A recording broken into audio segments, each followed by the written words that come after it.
It can't get any better than this.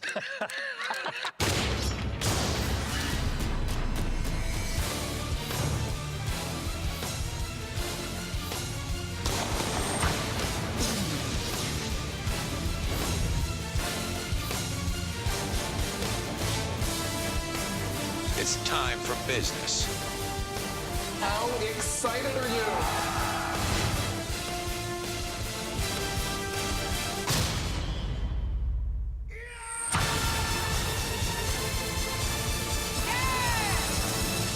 I have something that will change everything.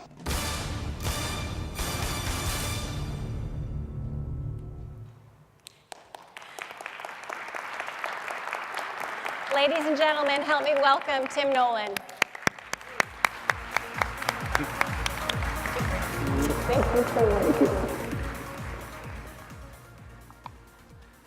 Hi, everyone. Thank you for having me. That video still gives me the chills, mostly because it's powerful, but also because all of that work was done in the past 9 months. So it's been a hectic year for us, but very exciting. So I was thinking about the theme of how I could connect to connecting for my presentation, and one word came to mind: arresting. And this is at the core of everything we do when we think of at a home. And it's simple, and it's hard, and it's one word. If we are not arresting, we are not going to connect with our consumers, with our advertisers, with our agencies. And I just think this is a really powerful word, and it's pretty much the filter that we go through in everything that we do. You know, I can bring in 100 images and we don't talk about them forever, where they're going, what they're doing, what environments they're going to be in. We just simply say, is this arresting? Is this going to get people to stop, take a second look? Are they going to walk down the street, take a second look at that, and then more importantly, talk about it and share it? So everything that we do, we have a great responsibility, must be arresting. It's that simple, and it's that hard because it's not that easy to create an arresting image. And trust me, we suffer through it. So I wanted to share examples today of how some arresting campaigns broke through the clutter for A&E networks. And I'll just get started. So I think we win when we connect the two, when we connect creative and traditional. And there's 3 examples here where I really think the creative married the traditional and the technology and really broke through. So the first one is Vikings, which is the augmented reality campaign that History did, where you downloaded the app, and especially the fans on the networks went crazy for this. You download the app, you went up to the kiosk or the activation, used the app, and then the Viking came to life and moved forward and came at you. It's not an easy endeavor at all. It sounds simple, but it's not, and it really broke through. The Bates campaign, so Bates is a drama series on A&E, which is the prequel to the movie Psycho, if you don't know it. It's a great drama. And so what they created here, which is really an interesting campaign, I'm going to show you a video of it later, but they created Norma is the mother and Norman is the son, and the N toggles off and on and flashes when you're walking down the street. And I thought it was pretty clever. And then, of course, Witches of East End, which is a new drama series that was very successful for us. In October on Lifetime, we did a station domination, which is a really great use of hitting the technology, and I'll be sharing more of that in a couple of minutes. So, extending beyond at a home. Win-win when, like I mentioned, when people are talking about your work. You know, the blogs, the trade, the fans, the talent. And there's 2 examples here that I really love, and it's Kathy Griffin making fun of Lindsay Lohan. Easy to do, I get it. But she's making fun of Lindsay Lohan, who was playing Elizabeth Taylor in our movie Liz and Dick. And so she, you know, Kathy Griffin has no association to A&E networks at all. She did it on her own, she tweeted it out. It got huge fan engagement, picked up in social, you know, free advertising for us. And then Heidi Klum taking a picture next to a piece of key art for Project Runway. You know, big thing for us and what you all help us with. When talent loves the key art, they'll take pictures of it, they'll tweet it out, and they'll drive that engagement. So a couple examples connecting. Something fun that we did in social, again connecting. Flowers in the Attic, I think that most of the women in the room read it under the sheets when they were little. I actually read it too, but I wasn't supposed to. So Flowers in the Attic, it's a book about incest, and Ellen Burstyn, which was a great get for Lifetime, played the grandmother. So we created this hashtag, hashtag Bad Grandma, off of the Bad Grandpa that everyone's familiar with. But what we did was we waited and launched it on the wall unit here in Times Square, which is on 42nd and 8th. Incredible, incredible unit. You know, two sides of this building, massive. It's all the traffic going up Port Authority, up 8th Avenue towards the theater district. So the first time anyone saw the hashtag was on this building, which was very risky, but it got picked up. And it got picked up by New Yorkers, fans, talent heard about it and started picking up. People started creating their own stories about their grandmas, about their bad grandmas, which there's a lot of them. There's some dysfunctional grandmas out there. And then we created memes to partner, to share with that, and it really got picked up. And we're now launching the second series in the book off of Flowers in the Attic, which is called Petals in the Wind, which I read too. And the hashtag Bad Grandma is still resonating as we're developing that campaign. So another way to connect, buzz and controversy. So when I got to Lifetime in 2010, it was known as the Women in Peril movie network for women to watch on their couch alone with a hangover. And that was the hardest thing to overcome from a brand. I can't tell you how many people, how many focus groups we went to, and they would say, I love Lifetime. I'm hungover on Sundays, I lay on the couch and watch it all day. Well, thank you, great. But you can't grow a business that way. And I certainly didn't want to be the marketer that was doing the Hangover Network. So the first, one of the first projects I had out of the gate, and one of the biggest shows on Lifetime, is Project Runway. And so we were going through some of the key art and some of the pitches, and I to be honest with you, I almost didn't pull this one out. I thought it was too risque, and it's Heidi Klum, with nothing on, pink tie, cut off. I took it to my boss, Nancy Dubuque, the CEO at the time, with a bunch of others. She pulled it out. Arresting was the only word she used, go. And it hit the marketplace. Interesting enough, this one was not as hard for us to post as some of these others. So the next season, we put some more clothes on Heidi, and we laid her in a bed of scissors, and that's a real bed of scissors. And so that one started gaining traction. We also did Tim Gunn, waist up in scissors, and we kept clothes on Tim Gunn for, he didn't want to take his clothes off. So it's not for everyone.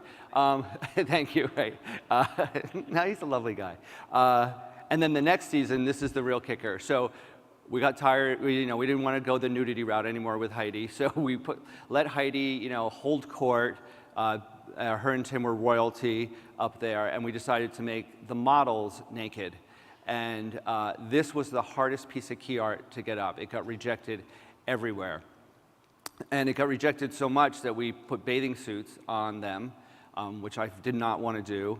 So we put bathing suits on them, and then it started getting accepted in a few places. Then somebody uncovered the story that we're covering something up. Why are they putting bathing suits on? There must be something there. And it turned into a pretty big story for us, especially in LA, that got picked up, so it got me some free traction there. But just examples of really, really breaking out. And nothing helped us change the perception of Lifetime. No one ever expected Lifetime to put a naked Heidi Klum up. So the next couple slides are examples of where I think that we as a company broke through the clutter. There's not a busier place in the United States for advertising than Times Square. It's huge and it's massive. So I just love, this just went up now, and Horizon worked with us on this. 5 Devious Mage units right in the center of Times Square. Honestly, not the most efficient thing to do. And this is kind of the thing we go through, is it the most efficient? Are we getting the impressions of the numbers? I'm a creative guy, so the numbers I'm always like, well, whatever, we'll do it. But it's not the most efficient place to be, I realize that. But you can't put a number and a value to buzz. And the traction that this gets by breaking through Times Square is huge. And when the talent comes to do their talk shows in New York, right, the week before, they will come, they'll take pictures in front of it, we'll do cast shots in front of it, they'll be tweeting it out. So, with every good campaign, you have to sacrifice a little bit of efficiency for that buzzy unit, and we're always pushing hard for that.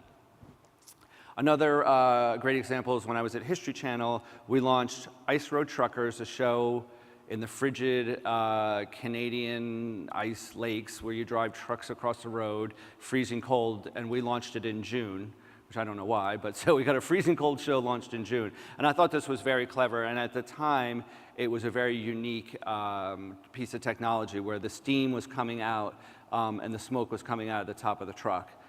And you know, Horizon kept this from me, I didn't even know, but evidently it's very difficult to create steam in the middle of June in LA, the smoggiest city in the world, and it was very hard for them, but they kept this from that. So I just thought that was very clever. And any kind of billboard extension that we can do, you know, we just love. You know, we all love Duck Dynasty, and I thought these were two very interesting examples of a camouflage billboard and Release the Kraken, you know, which is off Clash of the Titans. And I love the wallscape on 9000 Sunset. You know, it's the whole wall. This doesn't even do it as much justice. You see it from everywhere. This is driving west, but you can see it all the way down Sunset, and it's great. And we at A&E Networks are always fighting over who's going to get 9000 Sunset. And, you know, A Cabin in the Sky, you know, for history, for mountain men. I think this is very clever. And what's interesting here is that a lot of people were posting that they thought that was a real person standing up there, and how do we get the person up there, and how much were we paying him? And it's like, okay, I'm not that clever. I wish I had actually thought of that, but probably the union wouldn't let me do it. So, and then I think when you go and connect with a niche community like Emmy voters and trade, you really, really have a win. And the reason I wanted to show these two examples is you know, Heidi Klum saying, consider this, and she's very Marilyn Monroe looking and blowing a kiss. And then the Pawn Stars connects right to the show. You give us an Emmy, we promise not to pawn it. I thought it was very clever. We did one for Pickers. You give us an Emmy, we'll tell you how much it's worth. But this is a good example of two pieces of creative that we're going to just do a very small print buy for. And everyone at the company loved the creative so much, we ended up doing a bigger buy around LA. So when the creative works and when we nail it and we're resting, we'll spend more money. So something for the room to know. You see good creative, we'll spend more money on it. So, late night. Again, another change for Lifetime, changing perceptions, was there was an older movie called Client List where Jennifer Love Hewitt played a prostitute, very sad, you know, and she was making money and, you know, ashamed of what she was doing. So we made it a series, but we changed it that she owns a spa that's doing happy endings, and she's not ashamed of it, and she's making tons of money, and she's a spa owner. And if you know Jennifer Love Hewitt, she's beautiful, lovely, and she has two great, amazing assets that we focused on in our campaign. You don't get better value than that. So she was on Conan and Kimmel, and I've never had the marketing campaign been mentioned on a talk show before. So roll the tape. It's very fun. Sunday nights at 10. Please say hello to Jennifer Love Hewitt. The last month or so, Lifetime, and I don't know if it's the same in other cities around the country, but here in LA has been running maybe the greatest ad campaign I've ever seen for a television show. I crashed my car 4 different times. What do you think when you see yourself? That's got to be, I mean, it's kind of weird. Little odd, right? It's a little odd, but it's cool. Like, I feel like I'm going to be a little sad now when they take them down. It's been nice to be on Billboard. You know, they took the, I think we're all sad about it. They took the big one down across the street from us. So soon. We're considering filing suit, actually. Yeah. But we have a little surprise for you. We saw that they were taking it down, and we're able to, Guillermo, come on in here. We're able to actually take one part of we're able to get one square. So there's, I don't know if you want to, I don't know if you want this for your home. You look gorgeous, Thank you so as much. always. Thanks. I've been seeing you a lot lately, your billboards. Yes. for the client list around town. Yes. And I see them, and I stare at them as I drive by, and then crash into pedestrians. Okay, but I want to show you, it seems like they changed the billboard strategy. They did. Is that fair to say? Yes, they did. Okay, last year, this was the billboard, Yeah. and quite risque, quite revealing. Yes. And I have a copy, and then that changed to the one this year, which is a little more covered up, but covered with, those aren't real people. At first, when I saw it, I thought those were real people, and I called 911. I thought North Korea was invading. And we actually made a mannequin of Conan, and we wanted to have Conan climbing on the board as well, but his people refused to let us do it. So in my office, I have a giant Conan head, if anyone would like it. Should give it away as a prize. So lighting up the sky, I think that this is very clever. We all know that hotels are famous for their neon advertising, and you know, we're always challenged to break through at night. So I just thought this is a very clever Bates Hotel piece of work, and with the vacancy sign on and the date, and it really, really resonated around New York. And like I was mentioning before, the Normas. So I believe this is the Houston board? Yeah, and again, on this massive board down on Houston and almost to the east side, the N flies, pops on and off, and we have a little video just to show it.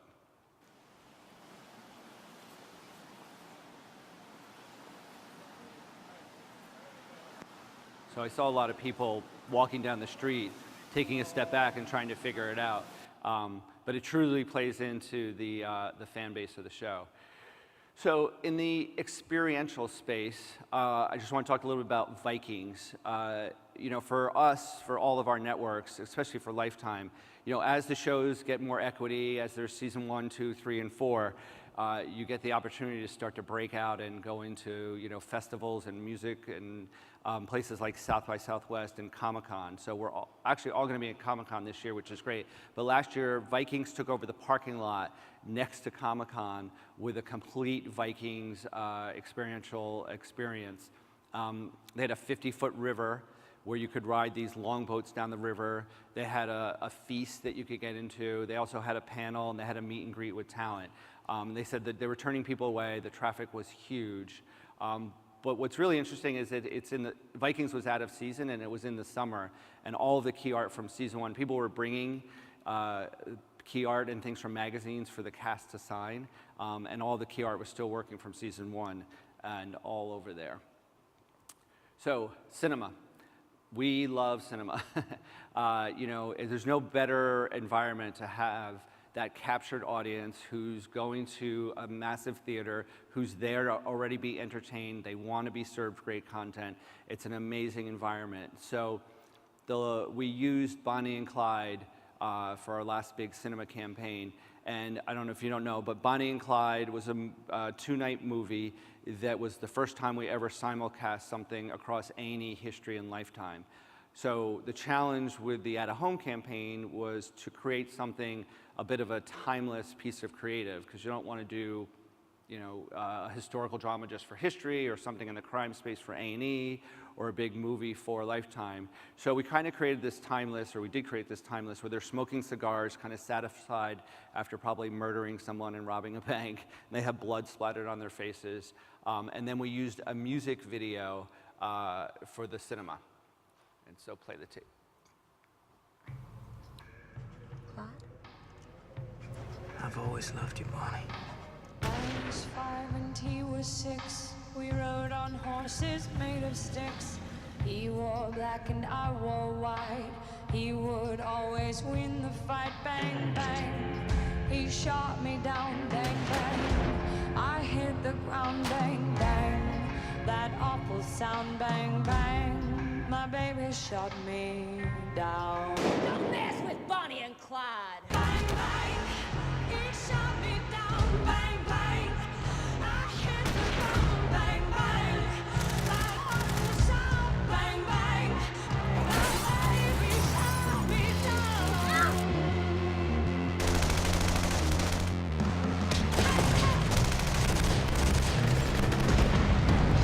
My baby shot me down.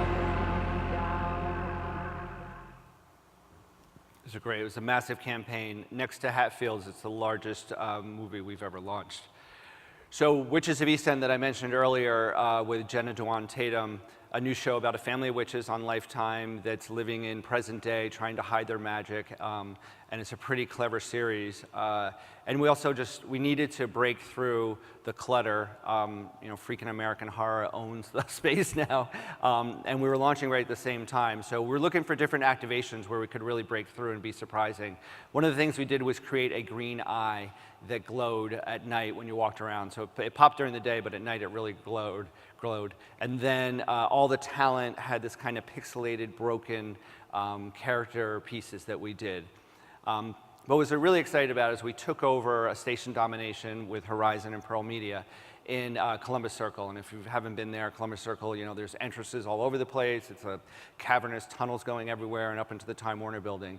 So we took over this space where we had an eye that you could actually would follow you when you were walking down, looking back and forth. Another activation where you could mimic what was going on the screen, and then tons of, you know, all of our creative was plastered everywhere. So we have a little video to show it.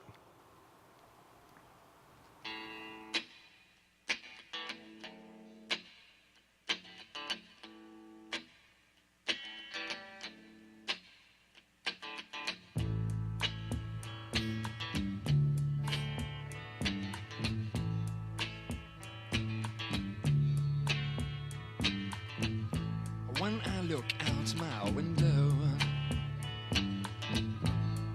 many sights to see.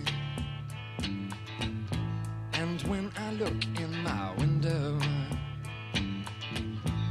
so many different people to be, that it's strange, so strange. You got to pick up every stitch. You got to pick up every stitch. You got to pick up every stitch. Must be the season of the witch. Must be the season of the witch, yeah. Must be the season of the witch.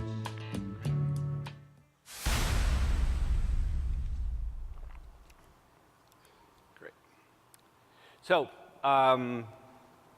just didn't want to talk about all of A&E Networks, which is fabulous. Wanted to salute two pieces of creative that I thought are a bit of the future of where we're headed. And the video is going to set it up better than I can. But you know, I think it's a challenge for us and marketers and all of us in the room. You know, this is going to be the future, and how do we get there? What do we need to do? What are the conversations that we need to be having? You know, this very, very arresting tape here. Some of you might have seen it, but you know, I think it's a really good example of how to connect our shows. So roll the tape.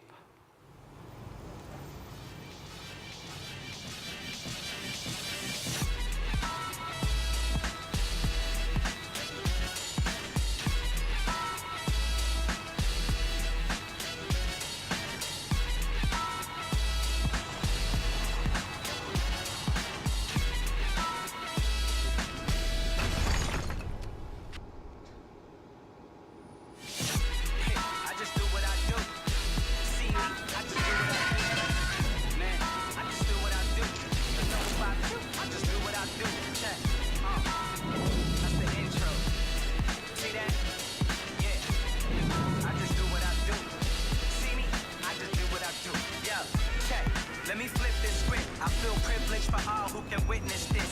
I am close to divine. Know the moment is mine, the moment of sign.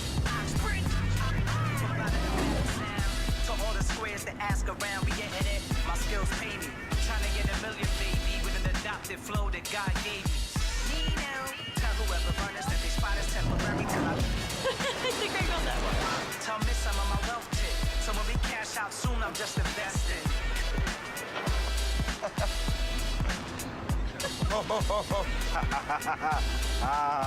I'm telling you, this is how it works, man. There's a little camera right here.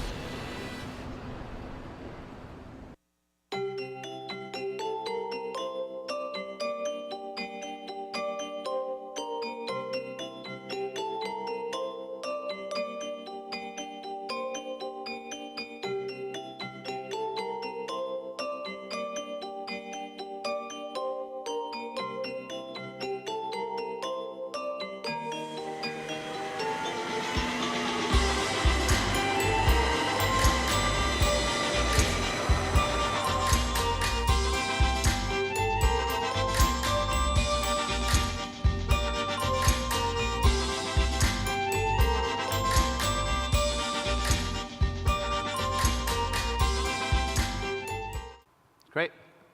So yeah, I think that was in the UK, I believe, and hasn't come here yet. But you know, I would love, love, love one of our shows to be a first to market with that technology. So I just wanted to wrap up quickly. You know, I think if we continue to invent, innovate, disrupt, arresting, surprising, and be creative, you know, we're going to win and we're going to connect. So thank you for having me today. And it's been interesting. And I've met a lot of you, and I hope to meet more of you, and I'll be back next year. Thank you.